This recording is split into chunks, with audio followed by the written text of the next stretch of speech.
Silakan bisa bagi. Assalamualaikum warahmatullahi wabarakatuh. Waalaikumsalam. A'udzu billahi wajhillahil karim. Ya nur ya mudabbirul umur, asyhadu an la ilaha illallah wa asyhadu anna Muhammadan abduhu wa rasuluh. Alhamdulillahi rabbil alamin. Allahumma salli wa sallim ala sayyidina Muhammadin wa ala alihi wa sahbihi ajma'in. Salatan takunu lana ala Allahi baban mashhudah wa an a'daihi hijaban mashhudah wa ala alihi wa sahbihi ajma'in. Subhanallahi walhamdulillahi wa la ilaha illallah wallahu akbar. Adada kulli harfin kutiba au yuktabu abadal abidin wa dahrut tahirin. Subhanaka la ilma lana illa ma 'allamtana innaka antal alimul hakim. Amma ba'du. A'udzu billahi minasy syaithanir rajim. Bismillahirrahmanirrahim. Allahumma akhrijna min dhulumatil wahmi wa akrimna bin nuril fahmi waftah 'alaina bi ma'rifatil ilmi bi rahmatika amin ya rabbal alamin. Yang pertama-tama, ni'matani maghbunun bihima katsirun minan nas as-siha wal farah. Ada dua nikmat yang terkadang manusia itu menjadi lalai, yaitu nikmat sehat dan nikmat kesempatan. La tataharraf karra illa bi'idznillah. Ketika sadar bahwa tidak bergerak satu jari pun kalau tidak dengan izin Allah, maka sehat itu datang daripada Allah dan kesempatan itu juga datang daripada Allah. Sebab pada ilmu hakikat la fa'il ila af'alullah, tidak ada perbuatan melainkan dengan perbuatan izin Allah Subhanahu wa taala. Cuman ketika baik maka sandarkan kepada Allah, ketika buruk sandarkan kepada hukum nafsu. Ma asobaka min sayiatin ma asobaka min hasanatin familallah. Apabila baik itu datangnya daripada Allah. Apabila buruk min sayiatin famin nafsik, itu datangnya daripada nafsumu.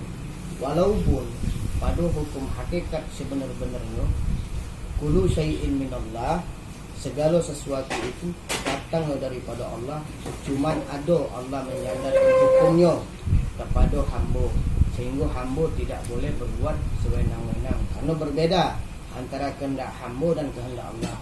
Kehendak hamba itu ada dasar akal dan nafsu. Kehendak Allah tidak ada dasar hukum akal dan nafsu. Sebab Allah berbuat dengan fa'alul lima yurid. Maka dari itu marilah kita banyak-banyak bersyukur kepada Allah Subhanahu wa taala. Syukurnya dengan ruh, bukan hanya dengan lisan sahaja. Kalau dengan lisan sahaja itu banyak yang mampu bersyukur dengan kata-kata alhamdulillah. Tapi dengan ruh, yang mana ruhnya hidup untuk senantiasa memuji Allah dalam keadaan zahir dan batin.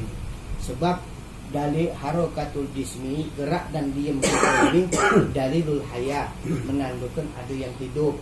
Berarti yang hidup itu Allah Subhanahu wa taala. Maka kita disandarkan dengan sifat hayatnya. Maka di dalam tauhid awal sifat 20 dijelaskan bahwa ada martabat sifat yang harus dipahami, mulai daripada sifat nafsiyah, salbiyah, ma'ani, ma'nawiyah. Nah sekarang kita duduk dengan apa?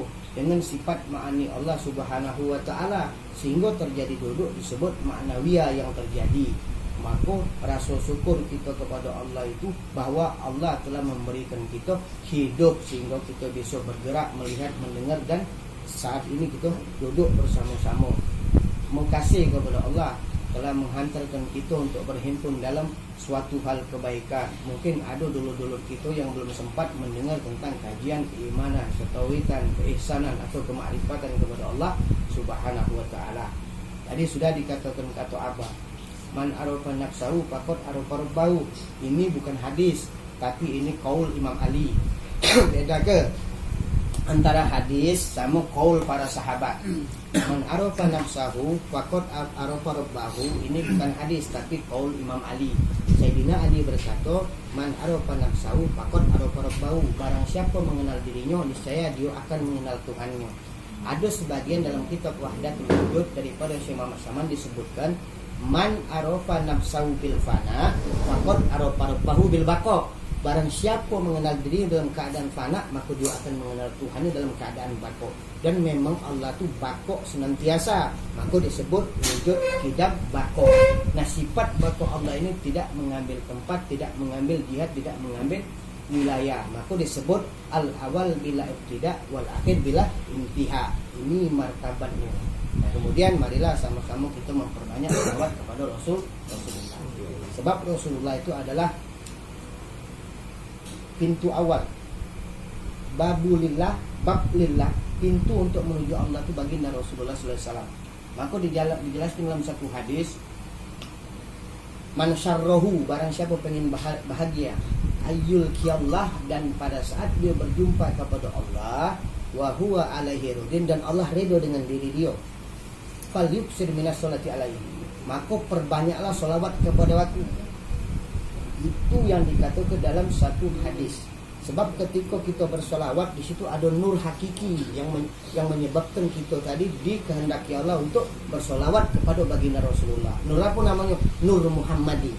Sebab sebelum jasad Rasulullah terzahir itu sudah ada namanya maqam Nur Muhammadi, Nur Muhammad yang sudah telah terzuhir.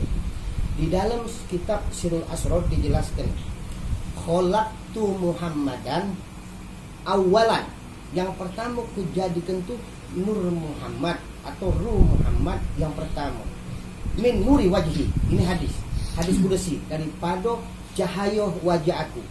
Kemudian dalam hadis rawahu Abu Daud, awalu ma khalaqallahu ruhi, yang pertama kujadikan adalah ruhku, kata Rasulullah. Kemudian Rasulullah berkata lagi, awalu ma khalaqallahu nuri, dan yang dijadikan pertama kali adalah nurku.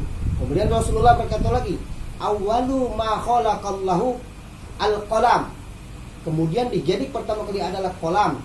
Kemudian Rasulullah berkata lagi, wa awalu ma khalaqallahu al-aqlu, kemudian yang dijadikan adalah akal. Di dalam kitab Sirul Asrar dijelaskan, fal murad, maksudnya ini apa? Wa huwa wahidun hakikatul Muhammadi. Ruh, nur, akal, kolam itu tunggal. Pada hakikatnya itu adalah hakikat Nur Muhammad itu sendiri. Cuman ketika dia menemui kebenaran tentang Tuhan tanpa ada hijab dan terdeng, maka disebut akal yang kembali. Itu ketika dia menemukan rahasia daripada ilmu Allah menjadi hamparan huruf, maka disebut kolam. Karena kolam itulah yang menuliskan hamparan huruf ilmu-ilmu Allah, sehingga menjadi hukum ilmu. Itu dijelaskan.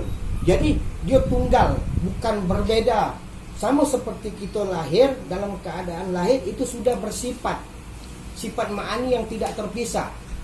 Kudrat, irodat, ilmu, hayat, sama, basar, kalam, qadiran, muridun, aliman, hayun, samian, basar, mutakalliman.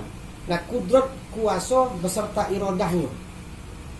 Kalau di dalam ilmu hakikat, Said Abdullah Segel pernah menjelaskan, zat Allah meliputi sekalian alam, memenuhi sekalian rasa. Zat Allah meliputi sekalian alam, memenuhi sekalian rasa. Allah yang berfi'il, Allah yang bersifat. Tanya, apa sifat?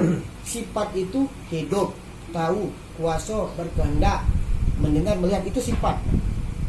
Sebab Allah menjadikan kita dari 13 hukum sifat. 4 sifat daripada ibu, 4 sifat daripada bapa. Itu sudah jadi jasad. Tapi ada yang 5 daripada Tuhan yang sedang kita pakai sekarang. Yang mana 5 daripada Allah? Yang 5 daripada Allah, yang tahu kita mendengar, yang tahu kita melihat, yang tahu di bau, yang tahu di rasa, yang kelima nyawa.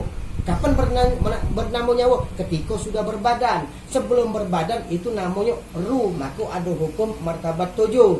Martabat 7 ini menghantarkan untuk kita berpaham tentang asal-usul kejadian diri. Maka dikatakan dalam salah satu kitab Syekh Muhammad Saman, jalan untuk mengenal Allah itu dia harus mengenal 2 hukum. Mengenal asal kejadian diri, mengenal asal kejadian segala sesuatu. Mengenal asal kejadian diri dan mengenal asal kejadian segala sesuatu. segala sesuatu terjadi daripada hak Nur Muhammadin SAW. Sedangkan diri kita terjadi daripada hukum anasir. Kalau Nabi Adam terjadi daripada tanah. Tanah itu dijadikan Allah apa? Innal ma'. Sesungguhnya tanah itu dijadikan minal ma' daripada air.